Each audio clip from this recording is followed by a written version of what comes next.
നിലമ്പൂർ ഉപതെരഞ്ഞെടുപ്പ് പ്രഖ്യാപനം വരുന്നതിന് മുന്നേ തന്നെ സ്ഥാനാർത്ഥി നിർണയ ചർച്ചയുടെ ചൂടിലാണ് മുന്നണികൾ.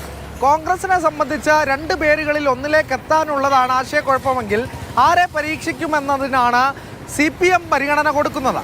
അതിൽ സ്വതന്ത്രരുടെ പേരും ഒപ്പം തന്നെ പാർട്ടി ചിഹ്നത്തിൽ സ്ഥാനാർത്ഥി വരുമോ എന്നുള്ള രണ്ട് ഘടകങ്ങളിലാണ് അവരെത്തി നിൽക്കുന്നത്.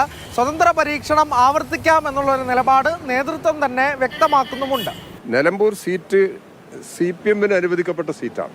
ചിലപ്പോൾ പാർട്ടി സ്ഥാനാർത്ഥിയെ നിർത്തിയെന്ന് വരും, അല്ലെങ്കിൽ സ്വതന്ത്ര സ്ഥാനാർത്ഥിയെ നിർത്തിയെന്ന് വരും. അത് സംബന്ധിച്ച തീരുമാനമെടുക്കേണ്ടത് പാർട്ടിയാണ്. UDF-ൽ ആര്യാടൻ ഷൗക്കത്തോ VS ജോയിയോ എന്ന ചോദ്യത്തിൽ ഒരു ഉത്തരം കണ്ടെത്താനുള്ള ശ്രമമായിരിക്കും കോൺഗ്രസ് ചർച്ചകളിലേക്ക് നടക്കുന്നത്.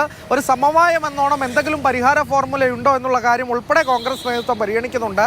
അതിൽ PV അൻവറിന്റെ നിലപാട് VS ജോയിയെ പരിഗണിക്കണമെന്ന് ആവർത്തിച്ചത് കോൺഗ്രസിനെ സമ്മർദ്ദത്തിലാക്കുന്നുമുണ്ട്.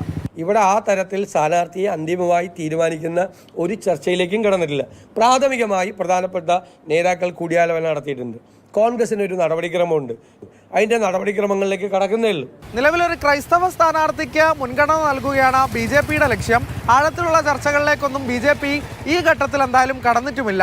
നിലമ്പൂർ എന്തായാലും അഭിമാന പോരാട്ടമാണ് എന്നതിൻ്റെ സൂചന നൽകുന്നതാണ് ഈ സ്ഥാനാർത്ഥി നിർണയ ചർച്ചകൾ വരെ. പ്രജോഷ് കുമാറിനൊപ്പം അരുൺ അമൃതനാഥ്, മാതൃഭൂമി ന്യൂസ്, മലപ്പുറം.